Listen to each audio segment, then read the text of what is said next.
Um, Officer Zidon is here. Caesar's here. So I think we should go get started. I like to be super respectful of our police officers, most of whom are on double shifts a lot of the time. Eric appears to still be at his office. Hi, Eric. Long day? Hi, good evening. Yes, long day. All right. Well, you can nap and we'll speak loud when it's your turn. Okay. So it's the October 30th meeting 2024. I'd like to call the meeting to order and ask for approval of the meeting minutes from September 25th. Second. Okay. Anybody have any changes to the minutes? And they are approved, and on we go. And we will start with Officer, remind me, is it Zidon or Zayden? Zidane. Zidane. Okay. Yes, sir. None of the above. So thank you for joining us. I know Thank you for tomorrow having me. Appreciate it. I know that tomorrow is not one of your favorite nights. Actually, it's pretty good. Halloween is good. Okay. Yeah, my kids like it, so it's a good thing. Okay. Yep. So just to start, do you have any questions for me before I start? Give you some updates. Anybody have no questions? Perfect. Okay. I just got the stats for Point Richmond, and these things go over 30-day period. So far this time, we are almost 13% over in calls. So we have 13% increase in calls in Point Richmond, but there are -8% over the 30 days, -8% of reports. That means is people are calling for things that actually do not require a criminal report. That means they're not serious matters, just minor stuff that do not require us to intervene. And we have one arrested person this last 30 days, and that is about 83.33% less than the previous month, which is good. That means crimes is getting better within the last 30 months. The last 30 months comparison to the 30 months before that. I mean, 30 days, I'm sorry, 30 days in comparison to the 30 days before that. So it's on a less trajectory going down a little bit. Okay, so just some of the calls that we've been to. We went to 24 calls of abandoned vehicles. Why? I've done 23 security checks. Means security checks is we'll go to the area and we'll put ourselves over there to do just walk around and just show presence and inspect the area to make sure nobody's doing anything. Alarm calls, 19 calls, suspicious persons, 12, unwanted persons, 12, disturbances, just verbal arguments, 9, suspicious vehicles, 9, traffic hazards. That could be just a traffic signal. Sometimes it's out. It's considered a traffic hazard. We have 9 of those. Police miscellaneous. That could be anything. Could be, a dog walking down the, running down the, between traffic. That could be something like that. And 7 music calls and 7 welfare checks. And we had some issues in the past regarding the Baltic with loud music, playing band, playing the live band, which they're not allowed to have a live band because they don't have a license for it. We addressed that, so that should be fixed. Has anybody has any complaints about the Baltic with the music from the city, from the council members?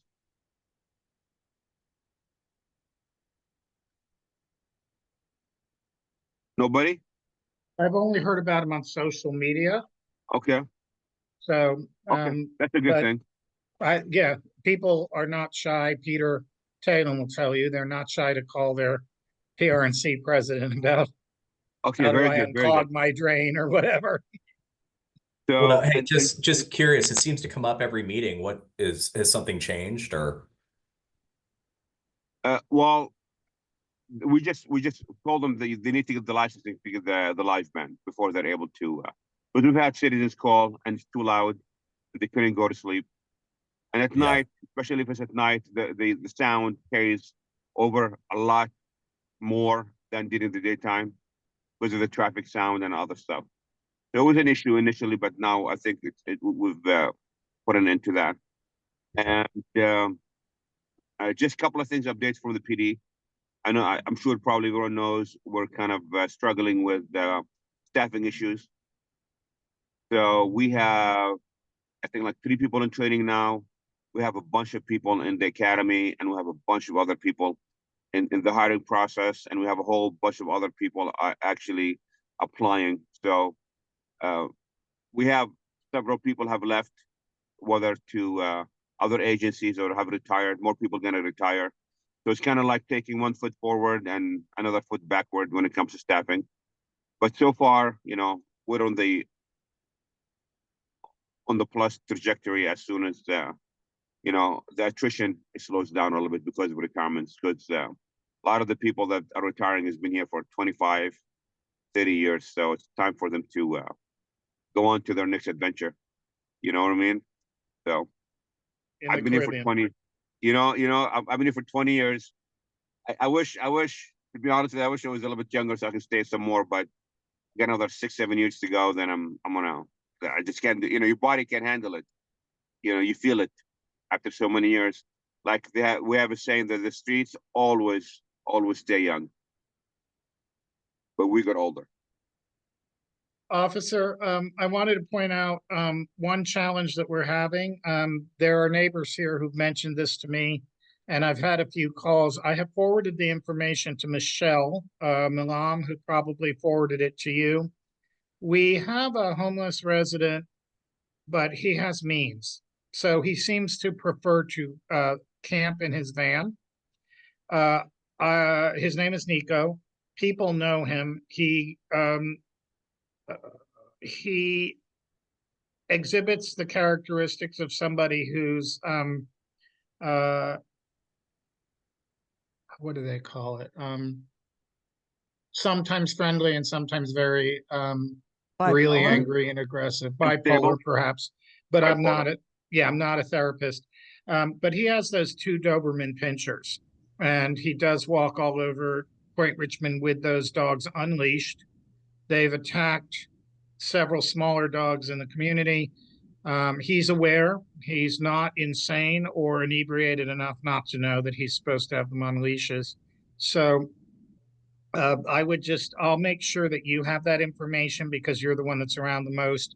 He Yes. drives the brown, you may know him, gray van with the like a ski rack on the top or a bike rack of some kind. So the neighbors provided photos. I'd love it if you could keep an eye on him. I will. Has animal control been contacted? Because they can always come during the weekday, during the daytime. What happened with that? I don't know. I'll have to ask the neighbor. Some neighbors are shy. They're afraid. And this guy, I know, he knows where people live. So he watches where people live. He'll drive by the house and taunt them. So I understand why neighbors get concerned, about some kind of person who's antisocial and has these big dogs. What about does he park his van? Lately, he has been in front of he's on Terrace a lot, and that little short stretch of Terrace, which is just above Scenic, continues to be problematic with drugs, prostitution, and this guy in his van.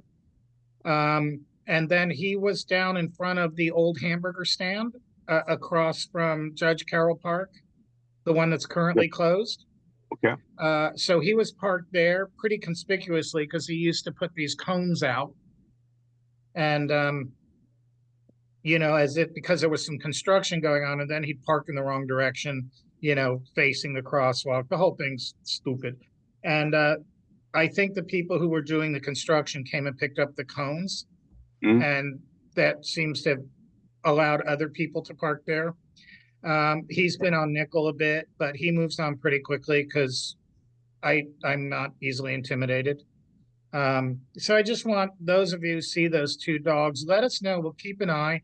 I don't believe that anyone should be run out of town, but I think it's really important that the police and the community to let folks know, if he's going to hang out here, he needs to follow the rules and put his dogs on a lead. His name is Nico. He's Italian. I can, Michelle has information on it. Okay, So I'll talk I to can Michelle ask about her that to then. forward that to you. Yeah, that would be great. The other thing I would personally love is, and I know how busy you guys are, is if you could continue to crack down on absolutely everything that happens around the plunge. So if there's a car without a license tag, please tag it. If there's, there's a lot of that. There were 2 cars without any license plates at all that were there for like 3 weeks. So our goal, and I know you haven't had this conversation, is that if that neighborhood where we have such drug activity and dumping, if there's signs that that block, mostly around the Todd Hotel and the bank, is being watched, we feel that some of those drug dealers and people with stolen cars might move on a little bit because there's not really a lot we can do. And so if there's a place I think where we need visible policing, Mhm. it's that area. And that's By the something that's, plunge. yeah, by the plunge, and it's really Okay. the Todd Hotel. The dumping's out of control over there as well, but that happens in the night. So When you say dumping, what, garbage or dumping cars? garbage, cars, and furniture. Okay. And a lot of times it's on BNSF property. I call the BNSF police directly, and then he calls RPD or the Public Works, and they decide whose inch of space that's on. So I know that's always a challenge. In BNS, it's like pulling teeth to get him to come out for anything. yeah, he's been okay, but oftentimes if it's a few days later, because he has like the whole district, and it's Yes. one guy. I think it's Bill. Who do you talk to? Tim? Bill, I think. Tim I'll look it Cook? up. I know those guys. All right, well, maybe you can help us. We're just trying to say, hey, nobody wants to harass anybody, but if this is a continuous place with stolen cars and no tags, those orange tags say there are eyes on this block, and we can't imagine that that's not going to help with the drug dealing problem and stuff. The Todd Hotel, quiet now from the inside, but on the street, worse than ever. Worse than ever. So that's all I've got. Anybody else have anything they'd like to share? Anyone have any questions for me? The sideshow. Hmm. The sideshows are getting better. Over by the port, because I work out there and I work in the rail yard and canal, and I don't know, I guess the only way you catch them is you got to plug off Canal Boulevard and trap them. But what we've done is, I mean, there's more than one way to skin a cat. So if we see those guys and if they flee because we cannot really pursue them anymore, so we take their license, but yet we can't. Not even a stolen car. Even if I see a stolen car in front of me, I try to stop it. If it doesn't stop, I have to let it go. We do not pursue. We're not allowed to. Then you get insulted when you drive by Fuller funerals. So you know what I mean? I know. So our hands are tied. It's just our policy. Until it changes, there's not much we can do. What we can do with that sideshows is we can write reports. We've done that a lot, and then we get a warrant for the car. So we do not know who the driver is. So we do not even mention the driver. We just talk about the car.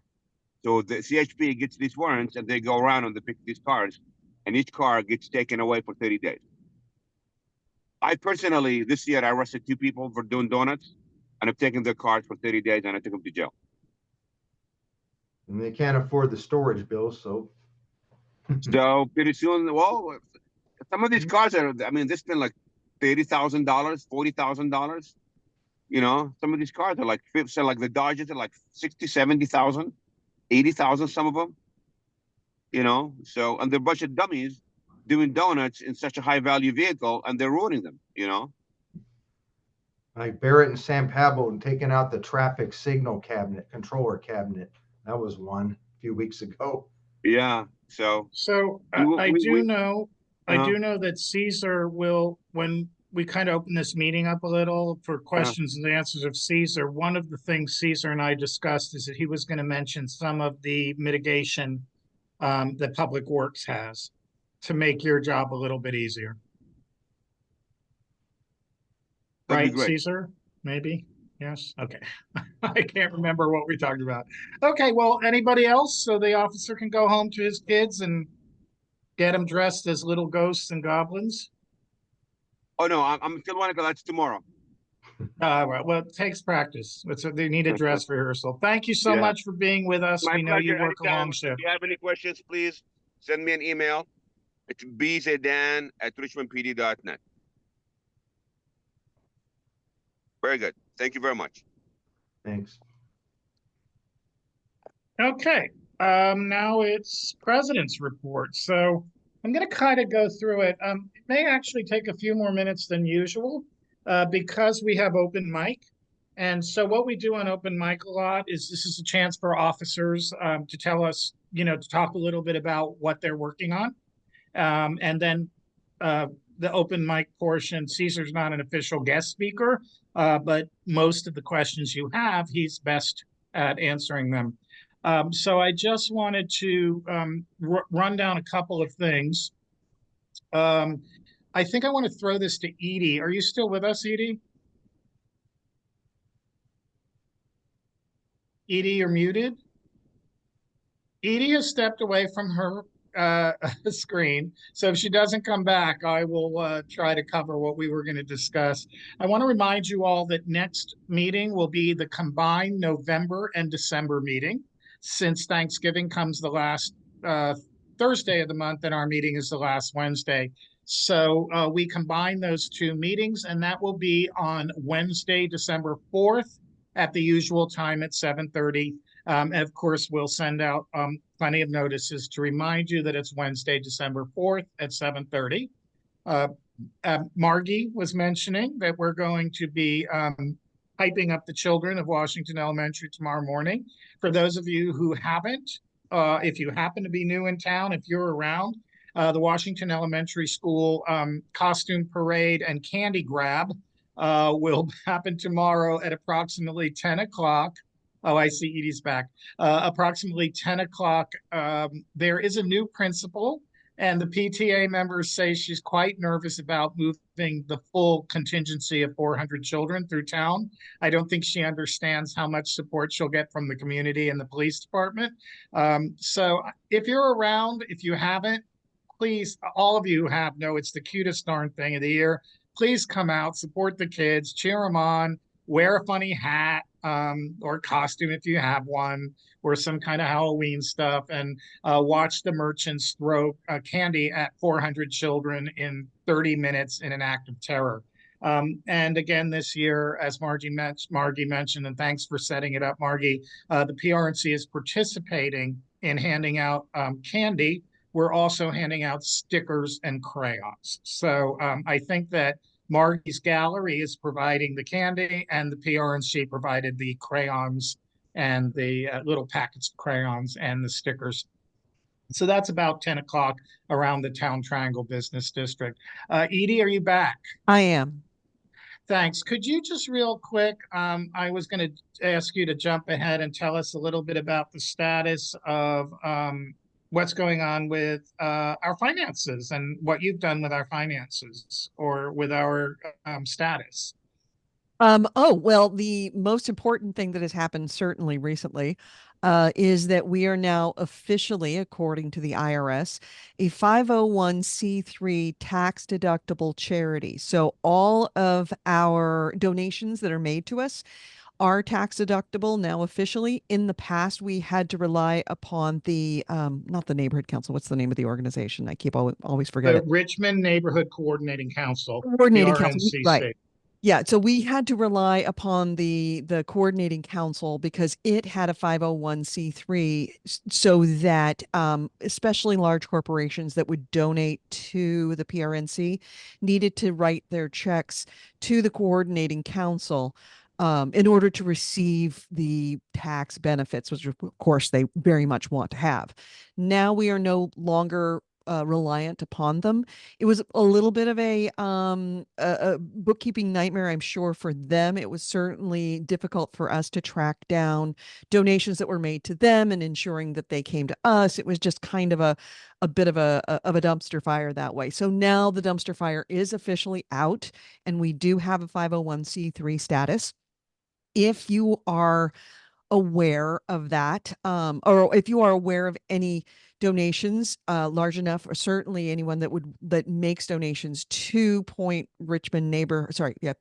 the Point Richmond Neighborhood Council, and they want to have that be tax deductible, please let Philip know so that we can write the appropriate letter that needs to be sent out to identify the amount of money that has been donated and to provide the information that we need to give to the donor so that they can put it on their tax return and get the benefits of the tax deductible donation.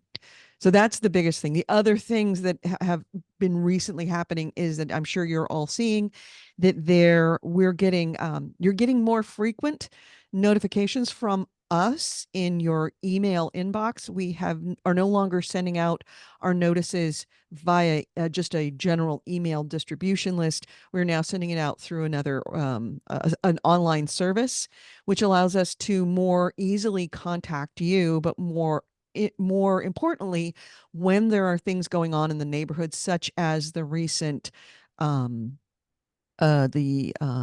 sideshow meeting that was being offered by the city or the Richmond Police Department. There was that recent Chevron workshop that they wanted input from the neighborhood. We can send that information out to you almost immediately.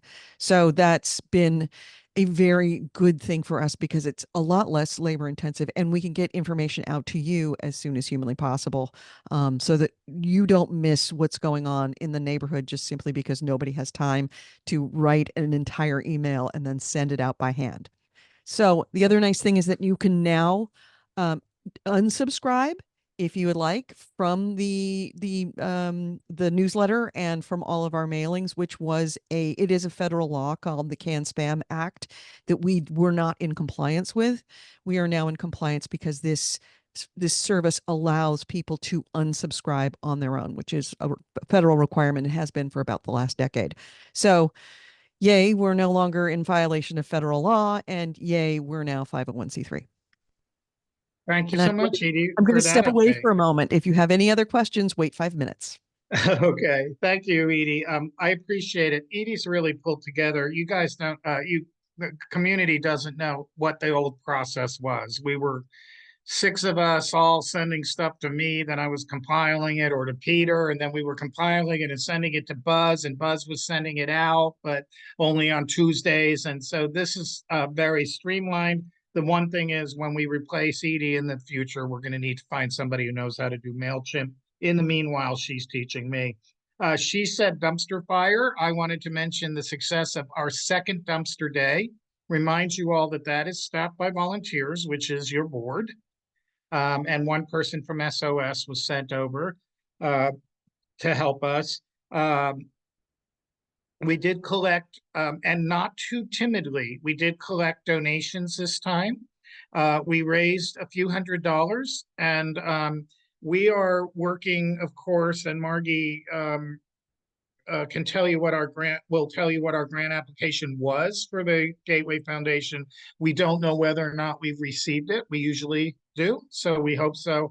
But what we're going to try to do is be able to take this little 300 here and 400 here and something we get as a donation to build on that. So maybe we have enough money to put in 5 trees, and now we have enough money to put in all the trees. So we do appreciate it. We used to get money from Sims for the metal recycling, and it was hundreds, and that got lost in paperwork. And the board will decide whether or not we're going to pursue that missing money, or whether or not we're just going to assume we know where it went, that it was benevolently spent, and move forward. But it is a lot of work for the board. Congratulations, guys. I'm grateful. And everybody loves Dumpster Day. It was mobbed. So, and everyone was really friendly and organized this time. I also want to thank you, community, and remind you for next time, not all of you have to get in your car and bring a trunk load of trash. You can consolidate it in your truck or in your car with your neighbors. Mostly if the neighbors are seniors or busy. And, you know, we can lessen the number of cars, and our volunteers, unlike the other neighborhoods, we will help you unload to the best of our ability. Eric is the superstar of tossing giant pieces of furniture across the street. He's great at it. The tunnel mural signage, which by now you should have seen, please to sponsor, that is going to replace the fading the fading acknowledgements that were on the tunnel. From the original production of the tunnel, we can no longer afford to maintain and paint that. And because the configuration of the sidewalk changed, you can't read it anyway. You would have, there's nowhere to stand.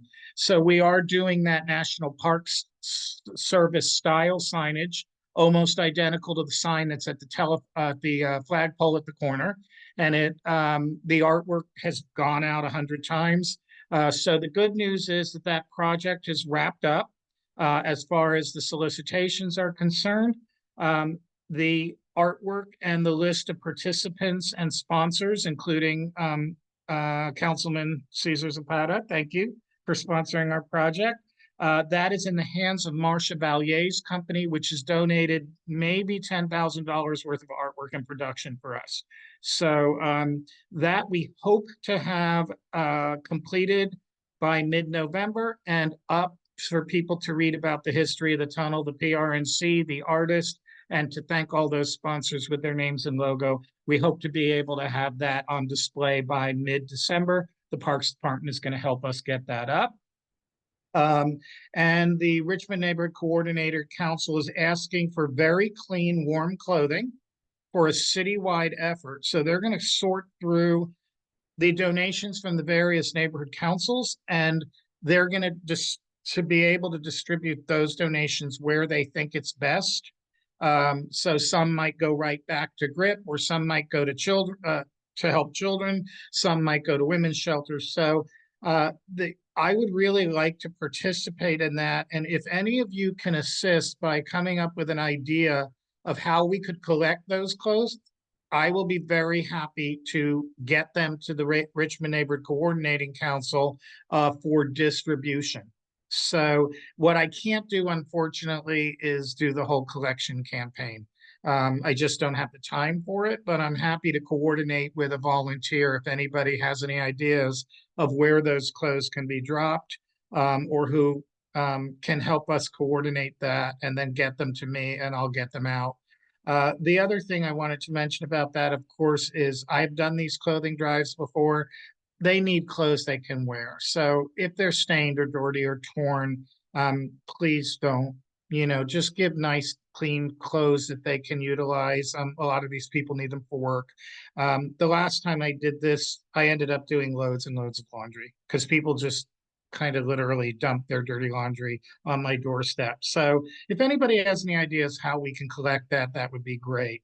And we don't have the dollar amount yet, but due to Edie's work with the 501(c), and the fact that Cesar told them to be nicer to the neighborhood or else, and the fact that I have been on them, like we used to say in the South, like white on rice, Veolia, the sewage treatment neighbors that we love to smell, will be donating at least $1,500 to the PRNC this year and possibly more. I have a commitment, but I don't have the check. So when the check comes, we'll be able to announce it with the request that go for a specific project. So we will propose certain projects for that money. And I just want you to explain how it works, because if your company does this, please bring them to us. No company, no matter what they say, is giving back to the community out of the goodness of their heart. Well, actually, Marcia Valier's company does, but most of the big corporations don't. Veolia is a French company. They couldn't care less about us. What they do care about is their relationship with the public and the PR that their money buys them. So I assure you, if your company, Mechanics Bank, is giving us money this year, If your company gives, we will make sure that the community knows if they sponsor a street festival or if they sponsor a garden cleanup or the planting of trees, that we publicize that that money came from them. And that's fair enough. If we're asking for money, they're asking for positive publicity. So I was really happy to get through to Veolia because they have never given a penny to anybody in this community. And I'm also recommending they help the PTA and PRAM. So I've got a good relationship with those guys because I got a big mouth. So anyway, that's that part, which went long. That's kind of the update. So that's part of this. We can go over to the treasurer's report with Margie. And Margie, if you will also update us on the tree square. I know that we're on the way of finishing that project up. That would be great.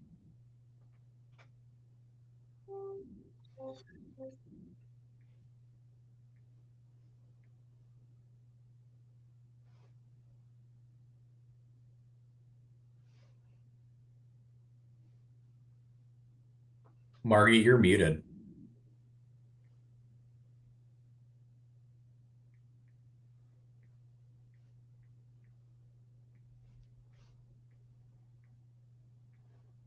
Way in the left on the bottom. Hi, can you hear me? Okay, great. So we have about $25,000 in the bank right now, which is fantastic. The fundraiser for the tunnel was amazing. And thank you, Phil, for putting your heart and soul into that. The trees, they are completed. They've all been planted and all the stakes are in and all the bags are in. And we added one across the street by the post office as well, because it just seemed like there was one missing. We have elected not to put one of the ones where there was a hole where there's two big trees that are across the street or across the walkway from the history club, because there's really no light there. So it's really not going to help. But that space, along with all the other spaces, are getting a black wood trim and river rocks, and they should be done tomorrow. So that's great. And that's all I got. Thanks. That's good news. Can you update real quick? Generally, we don't mention the projects until they come out, but can you just kind of briefly touch on our grant request from Gateway? And I know that it's we're working together with Women's West Side to try to get a lot done. That's right. Well, I think we're really focusing on the triangle, finish the triangle, get it looking really spiffy. Putting our part was to have river rocks underneath the library area, because underneath there it gets full of paper and it doesn't look very good, and also under the kiosk. So that's where we're planning on doing that. We also asked to put replace the tree in front of the Santa Fe market, which is what I noticed the other day, though, is I think they took out the stump, which is great. So if we get the grant, we'll go ahead and plant a tree there, which would be great, because everywhere where there's empty trees, it looks, not good. So the downtown looks a lot better. Please take a look, everybody. Yeah, and we do also hope to do the area behind the fire station, kind of where that dumpster is. So those river rock projects will emulate the rock garden that's behind the library. So no weeds, no dog, hopefully little or no dog droppings, and almost completely maintenance free. And there'll be the goal between Women's West Side, us, and the History Association is that there's some kind of just cohesive feeling as you walk through the point as this landscaping. Basically, we're not adding a lot of, we're replacing the trees, but we're not doing a lot of planting for water conservation. We just don't want endless weeds and dirt. So hopefully we'll do that. And then I was on with Bonnie Jo, I don't know if she's here, on the phone today, talking about ways that we can possibly spruce up the kiosk as well, because we feel it needs a little maintenance. She's going to look at it with the original builder to make sure that it gets maintained. Thank you very much, Margie. And I want you all to know, in addition to what you see of Margie keeping the books, which is time consuming, the board does stuff. And there's requesting and executing these grants is a part-time job, and I'm grateful. And I hope the community, I just want them to know. Now reporting live from his office, presumably at the Oakland port, is Eric with our membership report. Thanks, Phil. Good evening, everybody. So we are up 3 members. So we were 186 last month. We have 3 new members this month. So we're up to 189. So welcome, everybody, if you're here this evening. That's it. Thanks. Sweet. That's good Thanks, Phil. news. That's good news. And then I guess we're at a little bit of time. And so we'll just open it up for raised hands. Any questions you have for the board or for Caesar, who, thank you, Caesar. I know you had like 12 meetings today, plus your full-time job. So thanks. Do we really have no questions?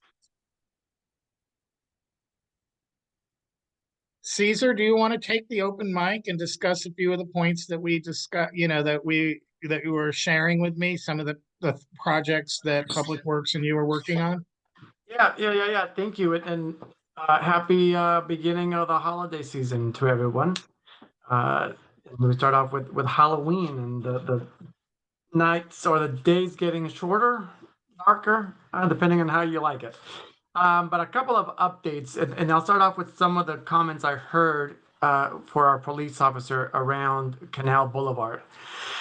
So we are putting an emphasis on Canal Boulevard. A couple of things that are going to be changing around there.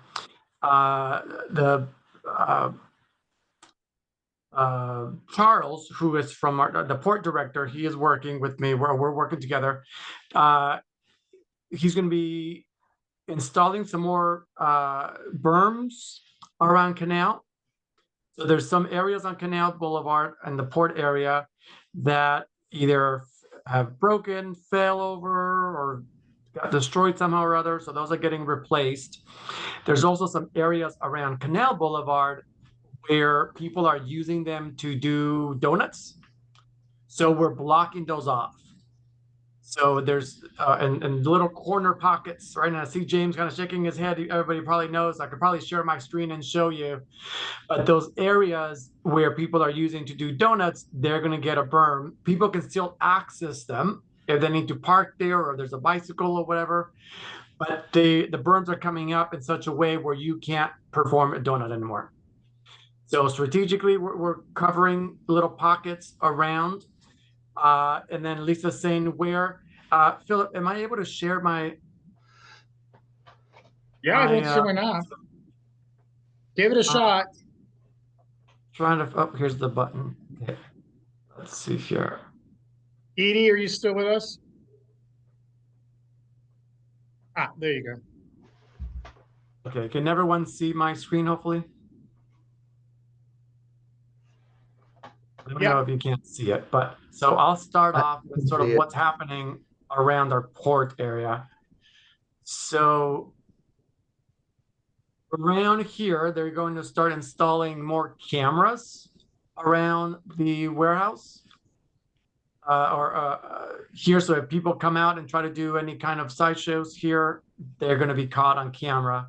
We're also looking to see if we can install some kind of gate here that will be opened during business hours and then closed back up again during off hours.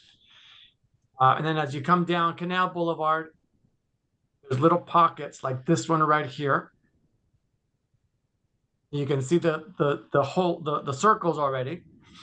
So here we'll put the berm here around this white line, making it more difficult for people to have space to be able to perform donuts there. So this is one of the areas.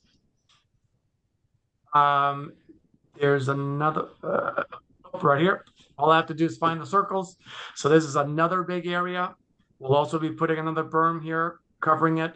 So it's probably going to go from around here to here. So cars can still access it if they needed to park here or any other access, but they will not have enough space to perform a donut. That's another one there. And then cameras all along. Strategically, they'll be placed in different places. Actually, I think the cameras are already up already, I believe, some of them. There's a berm around this area here that's broken, so that's going to be replaced. I don't remember where exactly on the curve here it is, but somewhere here it's broken and they'll be replaced. And coming down Canal, there's a very long road. So this area here, you can definitely see the big black circles here and some over here. So in this area here, they are going to be installing a gate. And the gate will come out all the way down here to cover the cafeteria building. So it will create a gate here. This is the parking lot for the cafeteria building. We are aware that there's access that's needed here. So these trucks will have access to opening and closing the gate. But other than that, this will be gated. A Wait, berm will Caesar, be put up there's- here as well. Caesar, Kinder Morgan needs access to that tank Yep. farm, They but already- also right behind the cafeteria building, 2 people need access behind there. We got that chain link fence up there behind the cafeteria building because of all that. Yeah, so that parking lot needs access by 2 groups of people: auto warehousing if they ever have a spillover, and 2 RPD because that's where they do all the vehicle training, the driver training. Yep. Thank you for that, Lisa. Yep. We've been in talk with the various individuals that will need access to the gates. Okay. And we definitely know about the auto warehousing who has that lease of that the overflow parking lot. So anyone that needs access to it will have access to the gate. We'll put the gate in, and it's still in design phase, trying to figure out a gate that's not going to block the bike trail that's here. You can't really see it much anymore because of the black tire marks. But something here will be installed, and anyone that needs access to it will get the access, and then either putting some berms here or continuing the gates down here as well. But all that there is to try to prevent people from using these areas to perform their donuts. The other area is, if I can find it, where did it go?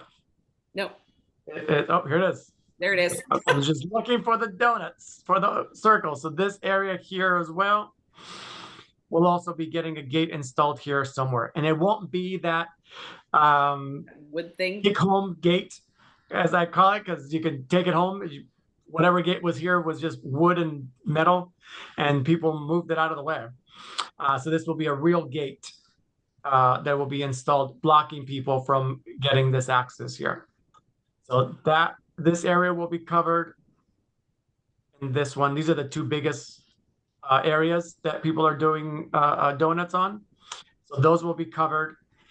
And then in the next city council meeting, I have an agenda item that will be coming up and asking Public Works to install speed bumps. And they are to determine where and how many around Canal Boulevard to try to slow down traffic. I've heard of this time, and I heard it before as well. And I've seen it myself, people driving down Canal Boulevard very fast. So we're going to try to slow them down. There are cameras being installed again for the port use, but they're for the city, but the port's installing them. So people could be caught if they make any damage there. But we are trying to hopefully slow them down before they cause any damage or anything else happens, like we had a couple of weeks ago with that incident with those young individuals that crashed. You'll start seeing some construction hopefully soon after the agenda gets approved for speed bumps. So we're hoping to deal with the speed bumps. We're hoping to deal with the donuts as well. And Lisa, I see your hand there. Yeah. So thank you, Caesar. Did Lena reach out to you and Public Works recently? I talked to her on the phone a couple weeks ago after that new tank ordinance got updated. You know, the county updated the tank farm after the Rodeo fire.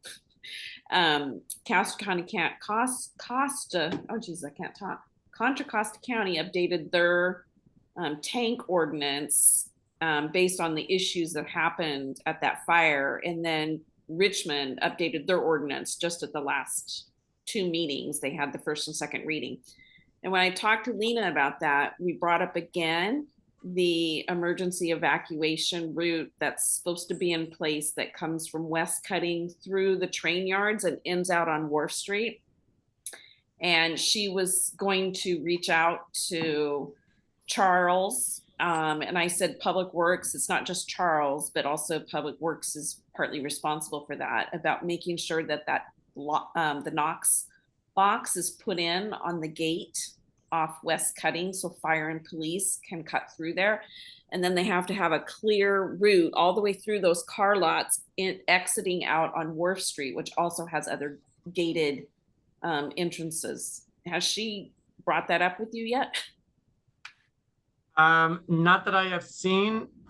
And if she sent me an email within the past couple of days, I might have missed it, but I haven't seen anything from her. So I'll Yeah, touch this has base been with a her. couple weeks ago. I'm making some notes here. I'll reach out to her.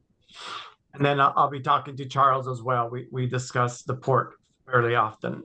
And then did they also along Canal, if depending on where they decide to put speed bumps, there's a couple other intersections that people love to do donuts and along Canal, and that's at Seacliff and Canal. That's that intersection is so dangerous because people, they'll spin donuts there and they run the stop signs on Canal all the time at really high speeds when they're coming in and leaving shifts.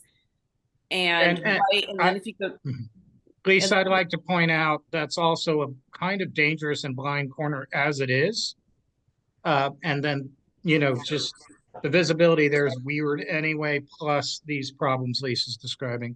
Yeah, and what's one other dangerous thing that happens there, Caesar, and I've seen it multiple times, is like if you're driving eastbound on Canal and you're going to turn right onto Seacliff, sometimes if there are trains or other things that are blocking things, people get really impatient starting right where you turn in to go to East Brother Brewery, and people will literally drive in the oncoming traffic lane and they can't see because there's so many trucks that are piled up in there. They can't see what's coming, or let alone coming down Seacliff and turning onto Canal, and they're driving head on into cars. It's crazy. So you're saying they're driving on Canal near East Brothers, which is over here, but you're saying Seacliff, so I'm a little So if they're driving, kind of southeast on your map, the way it's pointed, they're driving towards Seacliff. And if there's trucks stopped for whatever reason, see right across from they see the rail crossings before Seacliff Drive by East Brother Brewery, turn in, and then right where your arrow is, that's a railroad crossing. And then there's another railroad crossing just northwest of that, just there. So if the tanker trucks can't turn because of trains, they're stopped in the lane waiting to turn left. Cars will drive around those trucks into oncoming traffic and they can't see. I see it all the time. It is crazy. Is there a way, Lisa? Is there a way we can get a little written summary? Because I think it might be a little more helpful for Caesar. Because Lisa, you have nothing to write. But I think we could really spend a whole hour or so kind of talking about this intersection, and maybe a few of those bullet points would be useful in writing, and you could copy me and I'll copy him. And yep, I'll put on a map all the areas, Caesar. We've turned those in where the things are, Caesar. I'll just refresh that map and show you these two other. Lisa, and if you can send that to me, I can add it to the agenda. I do have something on that same agenda to deal with this intersection here. Okay. And I asked him to do either figuring out if it's a roundabout, figuring out like what can we do around this area to slow down traffic and make sure that no one's able to do donuts in this area as well. Okay. And this is for November 15th? When is it? I believe so. I don't remember the dates. Okay. 12th. It's November 12th. November 12th. Okay. So I need the agenda item by this next Monday. Yep. So that I have enough time. Yep. So I already have the item. If you have any other comments to add to it, I'll make sure that we can add it to it.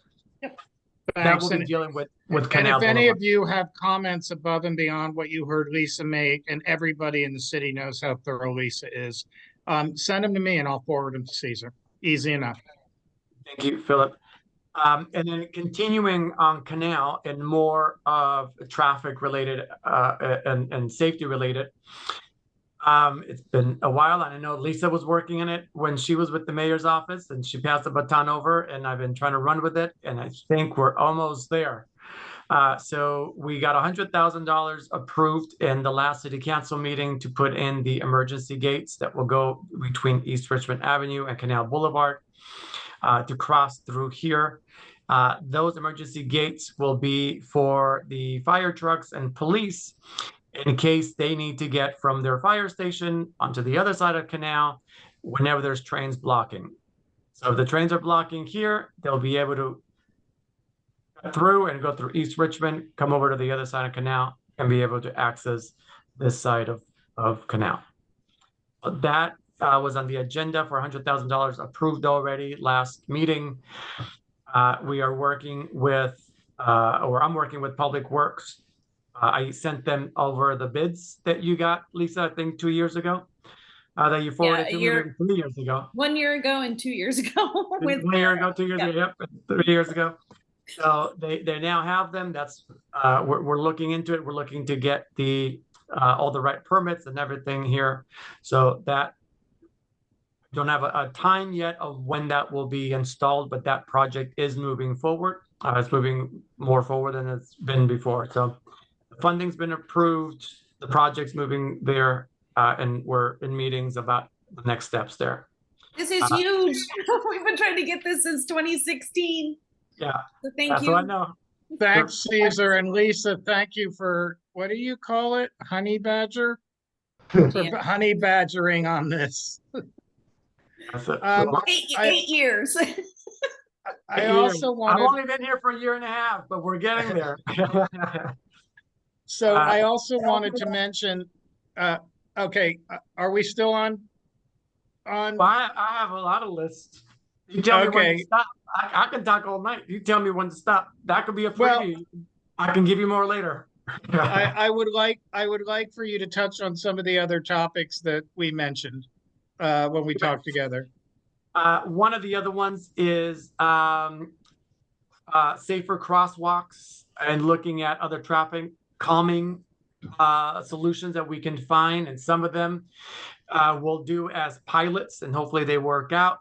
Right. I know the community really wants some of these because I've heard from some of the community members looking at, for example, a roundabout here at West Cutting and South Girard, and potentially another one here on West Richmond and South Girard. Right. We're trying to figure out what might be best because we know people are running the stop signs, people are not paying attention. So a roundabout will potentially slow down traffic and really allow people to flow a little bit better, or the cars to flow a little bit better. So Right. that's one idea there. Pardon me, Caesar. We'll be needing, obviously, we're gonna have a special meeting on that when the time comes as you work on it with your other neighborhoods. I just want to clarify because I was confused by the terminology. We're not, Caesar's not proposing we change the roads because there's nothing to change.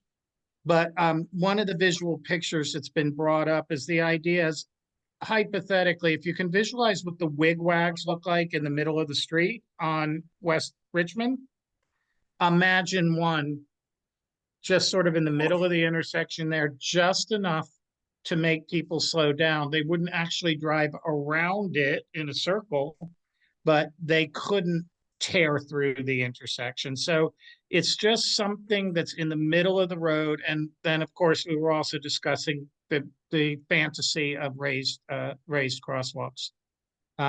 It turns out, with a little anecdotal research of me standing for hours, the most dangerous crosswalk is the one at Roma Cafe. Not as bad as the one between the bank and Judge Carroll Corner is, and between the ex-hamburger stand and the Plunge. The one that they run all day long, thanks for pointing that out, is the one at Roma.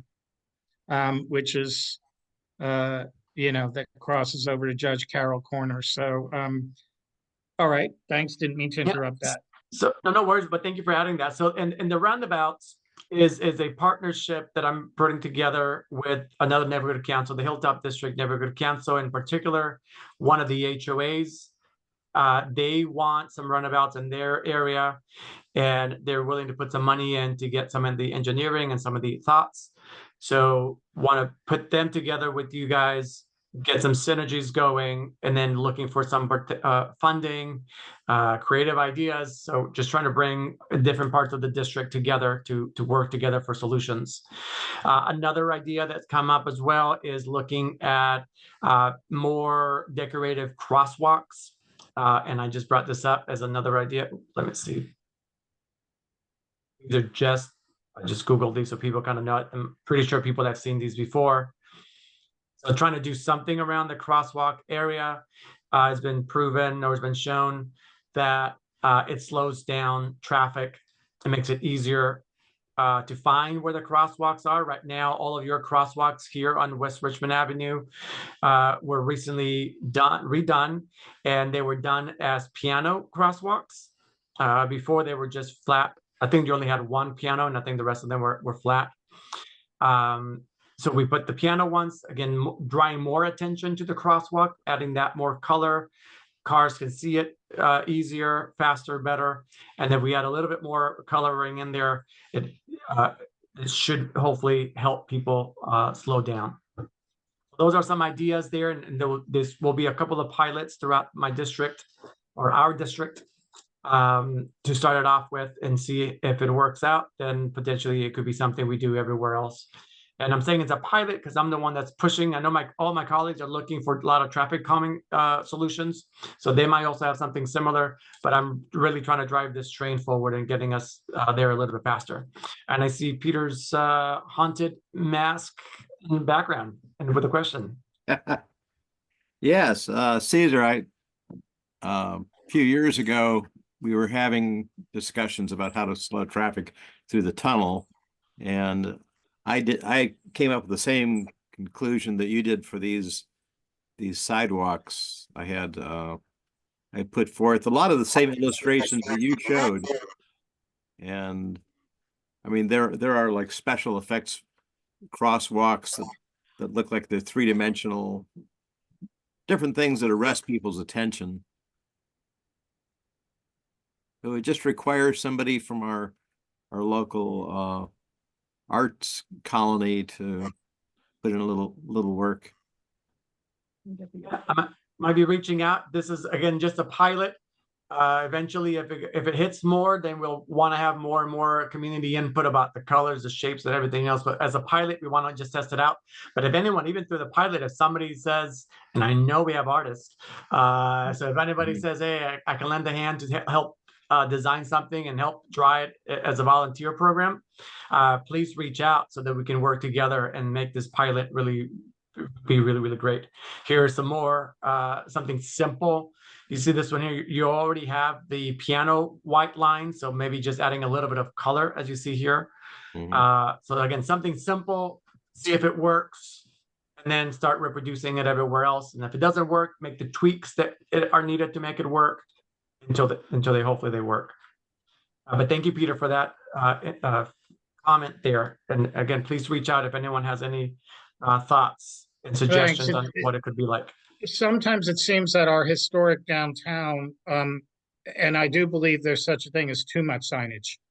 When it's so cluttered that you can't even figure out which sign or crosswalk or incorrectly painted arrow in the road. We're working on that, by the way, the one leading into the into Mechanics Bank that shouldn't have an arrow on cutting, making that left hand turn not the arrow in the bank. Anyway, so there can be a lot of clutter. So I like Caesar's idea to change the nature of that and not necessarily just keep adding more and more, but have more and more effective versions of that.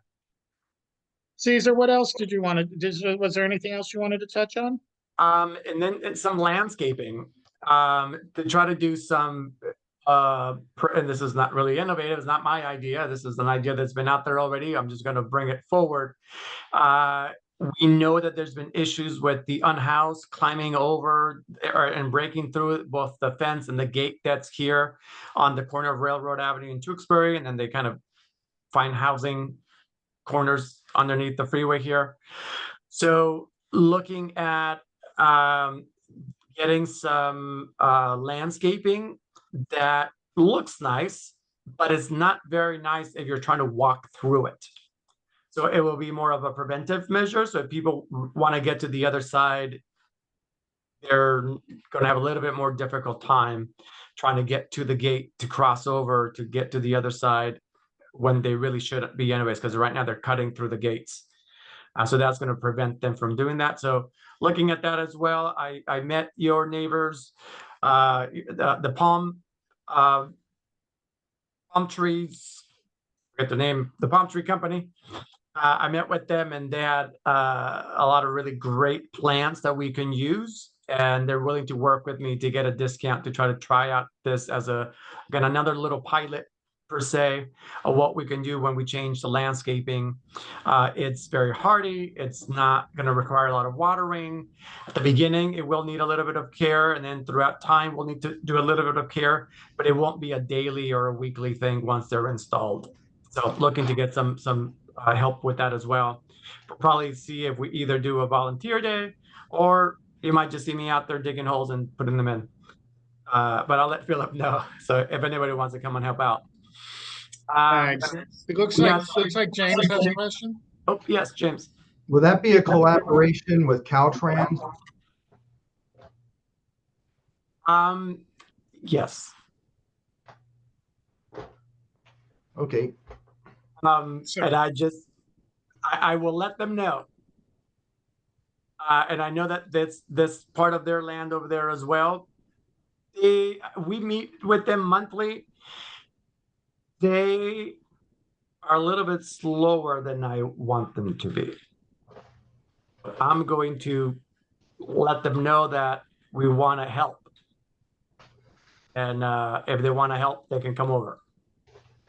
I really want to make sure, because in the other areas that I've had some issues on with people either breaking the gates, setting up encampments, they just take a very long time to come out and help out sometimes. So I want to help them help us.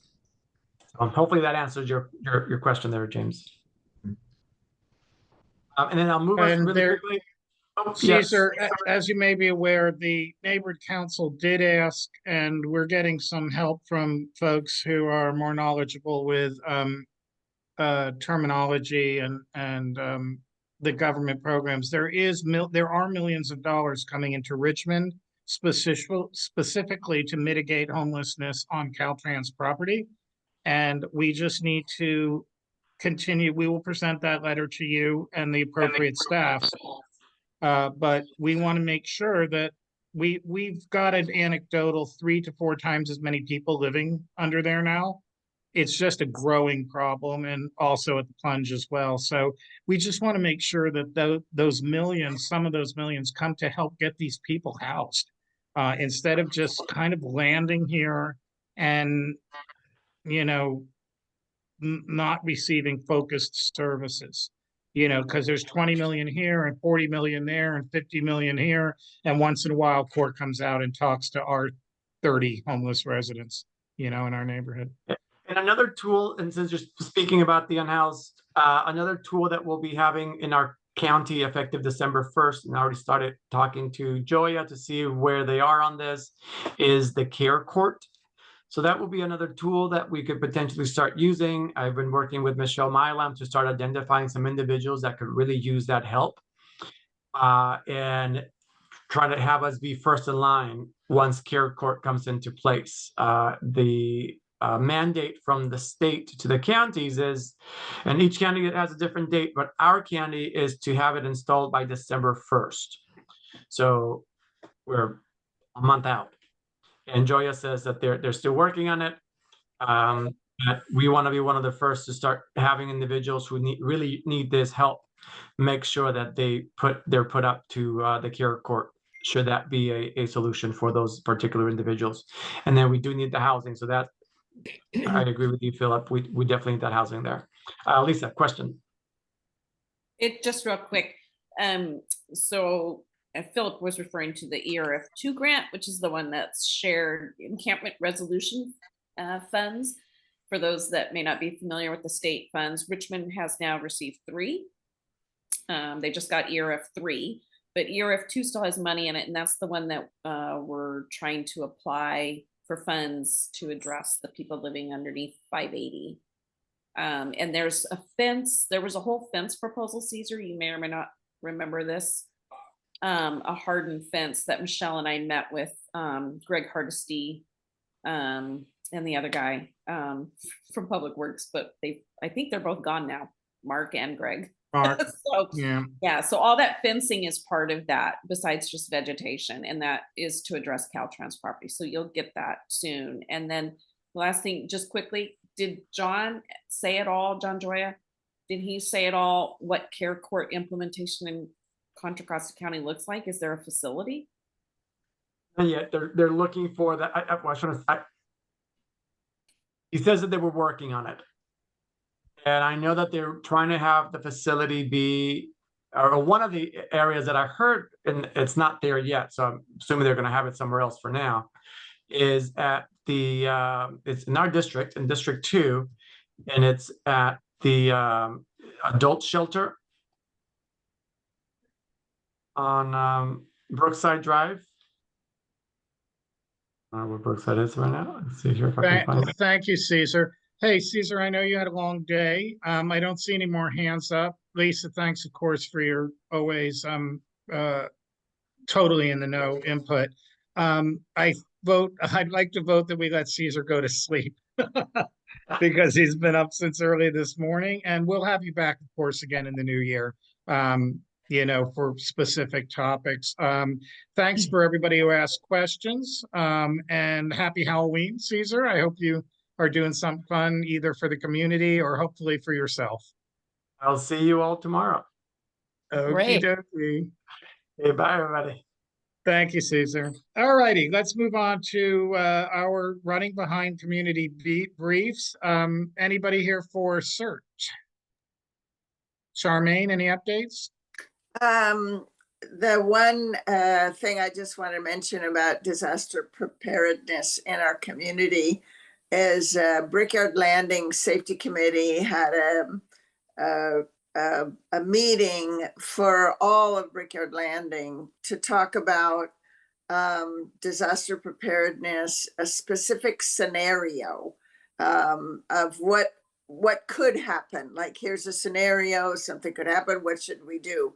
So we had a very good turnout of people and a very lively discussion. A lot of us went away with a lot of new ideas. So it was successful. Thank you, Charmaine. PRBA, Karen's been off that for a long time. I think the PRBA is just taking a little break. So we'll move over to Bonnie Jo, who I know had to leave early. Are you still with us, Bonnie Jo? I am still hanging in there. Yes. Thank you. I wanted to remind everybody that the second lecture in our series co-sponsored with the Richmond Public Library will be a week from tonight at the Community Center at 6:30. The lecture is entitled Hurry Up, Henry, The Extraordinary Life of Henry Kaiser, and the speaker is Stephen Guilford. Stephen is a longtime writer and producer and an award-winning network television documentaries. Stephen is also the author of the book Build 'em by the Mile, Cut 'em Off by the Yard, how Henry J. Kaiser and the Rosies helped win World War II. And I am told that he knows more about Henry Kaiser than anybody else on the planet. So, Bonnie, yes. Would you repeat your first sentence with the date of the lecture because the screens froze for a moment? Oh, it's next Wednesday, a week from tonight, at 6:30 at the community center. Refreshments Thank will you. be served. Unfortunately, our third lecture will be Wednesday, December the 4th. So you're going to have to decide whether you want to come to our lecture and learn about Richmond's World War II housing or attend the neighborhood council meeting. So the December Maybe we should 4th. hold a council meeting after the lecture and just have refreshments. I'm kidding. I'm Sure. kidding. No, I Don think that's a Woodrow is great already idea. knocking on my door. Great idea. We'll just all meet there at the community center, like old times, you know? There we go. Thank you so much, Well, Bonnie. I have one more. I I'm wanted to sorry. I wanted to mention this new t-shirt, this groovy new t-shirt that we have available. It says The Point on it, and it has a wonderful drawing by artist Ben Najmark of a bridge. It's a really fantastic looking t-shirt. We have one hanging in the window of the museum, and they are available for $20. That's it. Thank you. Thank you, Bonnie Joe. The t-shirts look great. Somebody came to my house with one. Hines, I think, came to my house with one. And I may have hooked him up with the guy in Richmond who publishes them. Next, we have the Arts of Point Richmond. Anybody? Margie? You're muted. You're muted. Okay, sorry. Unmuted. I am now. Can you You're hear good. me? Okay. November 23rd from 12 to 4 is the holiday event at the community center. November 29th through December 22nd is the holiday show of artists at the Artifacts Gallery. Jim DeWitt is having his estate sale. Pam's having his estate sale November 13th from 4 to 8. And the Point Richmond Gallery is having the Spirit of West Marin, November 27th. Closes November 27th, and on November 10th, there's going to be an artist talk between 2 and 5. Margie, do you know where the Jim DeWitt event is taking place? Yes, I do. It's at Pam's. It's on Park Street, Park Avenue. I'll find it for you. Okay. Yeah, kind of below where the Beauty by Nature salon is. Yep. Okay, so she's underneath in the red brick building. I'm sure she'll have signage up for that. That's exciting. I'll get you the address, just so you know. Okay. Well, maybe we'll try to send out in early November if I have the energy and Edie's feeling better, just to try to recap all of these events. Kate, you with us Hello. for Magic Lantern? Oh, just quick, could Margie repeat those dates and the events? It was a little fast for me. If she could repeat those. Okay, let me do the Jim DeWitt one first. Okay. November 14th through the 17th, 11 to 8.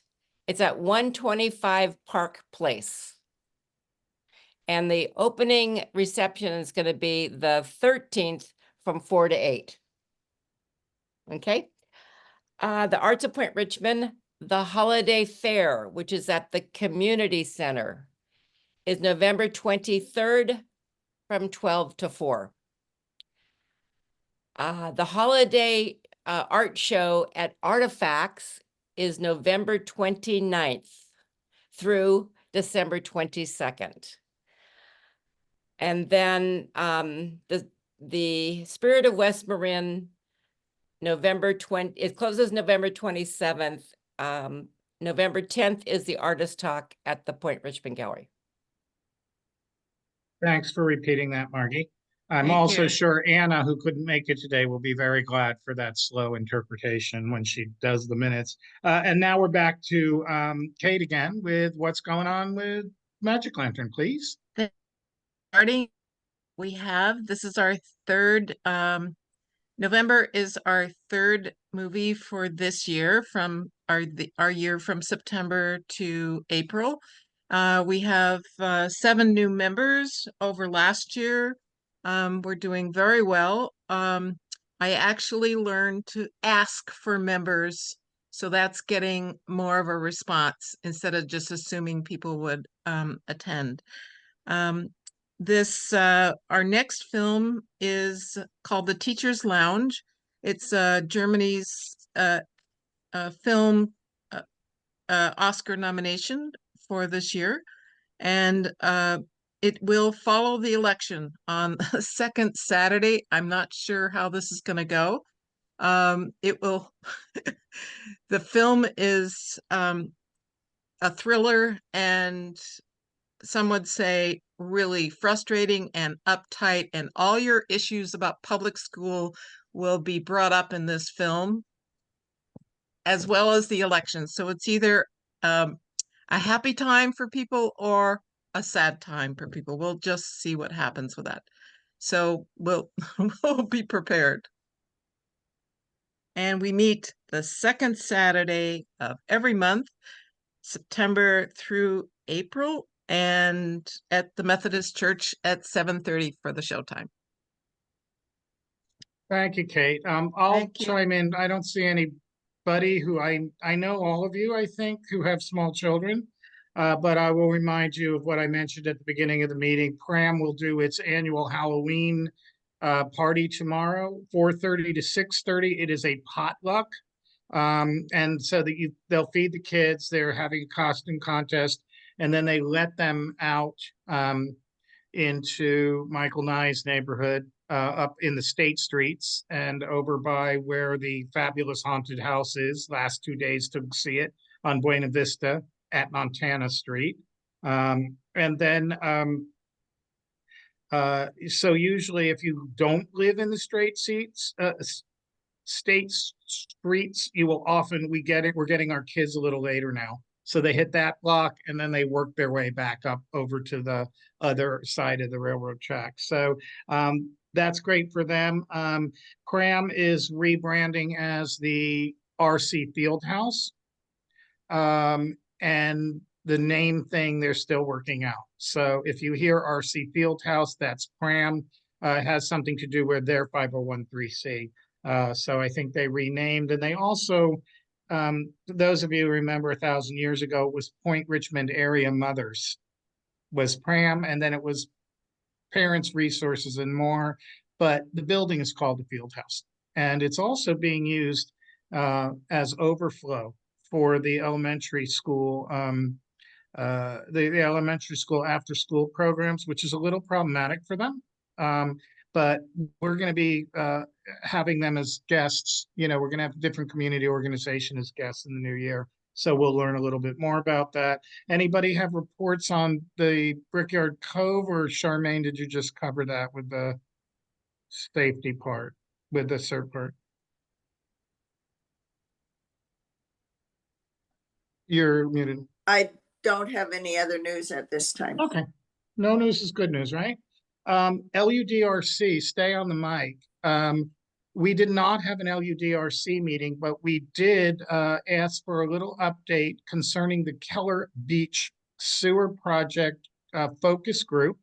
And that was held last Monday, and that was sponsored by the city and Ben from the city's, for lack of a better term, public relations firm. So I think Charmaine has a statement from the LUDRC on that. Right. Rod Satry attended, and he said the meeting was attended by knowledgeable community members. This is about Keller Beach sewer project, meeting with the city. And there is a PR firm who's running the meetings. They're not very technical. I guess he said non-technical. But they agreed to be open and transparent in communication with the PRNC and with the Keller Beach group. They are going to be engaging some engineering firm or firms to do studies, but they have not made any contracts yet. Now, I wonder if Graham is here in the group, because he attended the meeting and he might have something to add. Is Graham, are you here? I don't see him. Maybe. But Mary, Lisa, can you remind me of Mary's last name from the city? Mary Phelps? Mary Phelps, who has been following this for literally 30 years. was present at the meeting, and even though we love to have the and Councilman Zepeda was there, even though we love to have Public Works there, there is nobody in Public Works who knows more about this than Mary. And she's got more institutional knowledge on sewer related stuff than anybody in the city. So it's going well. And this is the part where they ask us how we want to be communicated to. Maskers. Anyone want to speak for maskers? If not, I wrote it down. First of all, for those of you who are unaware, Fran Smith, who has been a stalwart hero in our community for 60 years, has moved away from town to be with her family. She needed additional care. So she's in a good transition. If Isabel is still here, Isabel, do you know where she went? Can you unmute? All right, Isabella stepped away. I think she's in Tennessee. Anyway, the good news is she's with the family. The bad news is we don't have a spokesperson yet from Maskers. So they are playing the 39 Steps, which is a classic spy drama. I can't wait to see this. I haven't seen it in years, like Philip. from black and white. Oh yeah, did she end up in Tennessee, Isabel? She's in Tennessee. I forget the name of the town, but she's about 30 minutes or so north of Nashville. Great. And she's doing great with her family, I understand. Is that She so? is doing, yeah, she's doing great with them. She's in an assisted living residence home that doesn't have a lot of people living there, which is kind of nice. And so she gets treated to they get their 3 meals a day. There's one chef that does everything for them. You know how she keeps the garden in front of her old place. Apparently she's helping with the gardening over at the home because she didn't like the way the hydrangeas weren't being deadheaded. Of course. Yeah. She's probably organized 12 community activities there in the 3 weeks. I just wanted to let you know, if you don't see her around, that she's in good hands with her loving family, and we'll miss her. The 39 Steps that I saw in black and white, I think from the 40s on a movie, is playing at the Maskers from November 15th through December 8th. November 15th through December 8th. You'll have to go to the website, of course. I don't know all the details. And that's... Yeah, I'm pretty sure it was an Alfred Hitchcock movie as well. Correct. Yeah. Maybe that was what I saw, but I think I saw a much earlier movie in black and white. It's a very cool story. I do not see Cordell here, and I missed the last... Actually, I've got Cordell's report. Oh, thank you, Peter. So because Fran moved to Tennessee, Cordell, who used to go over to Fran, watch our meeting on Fran's computer, he wasn't able to make it. So he's going to be looking for somebody else's computer to use, I think. He wanted to come to our house, but he thought that I lived at the yacht club on Cutting. And when I pointed out that there are no buses that come out to the marina off of Stenmark, he just forwarded me the RNCC report. So if you haven't been there where Peter lives on his floating home houseboat at night, it is the perfect setting for a horror movie. It's so isolated. That's a good way to put it. Yeah. So anyway, the RNCC report, according to Cordell, they had 24 people. Richard Dias presented on the neighborhood preparedness. City staff provided their reports. Under old business, nominating committee was formed to create a slate of new officers for 2025. And he suggested that they have a Christmas party at the senior center. And that's it. So thanks, Peter. Edie, you have your hand up? Yeah, I have a quick question. With Cordell, is the issue with him that he does not have a computer, or is it internet, or what are the other?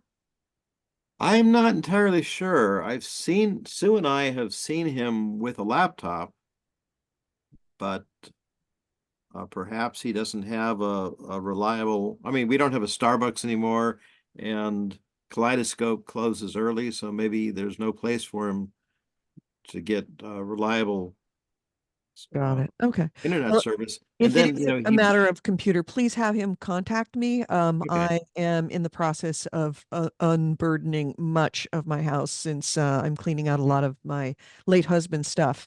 And one of the things that I'm actually sending to recycling is not an inconsequential amount of older laptops. I mean, certainly still serviceable, but older laptops. Okay, I'll pass that along to him. Like I said, I don't know if it's the lack of a laptop. I suspect it has to do with just Wi-Fi connections as well. You know, Finding a he place doesn't to have a go. car, so he tends to bus around, and the buses don't run all the time reliably. Back when we used to have in-person meetings, uh, it was incumbent on the president to drive Cordell home, or at least to wherever he wanted to go afterwards. So, Got it. so All right.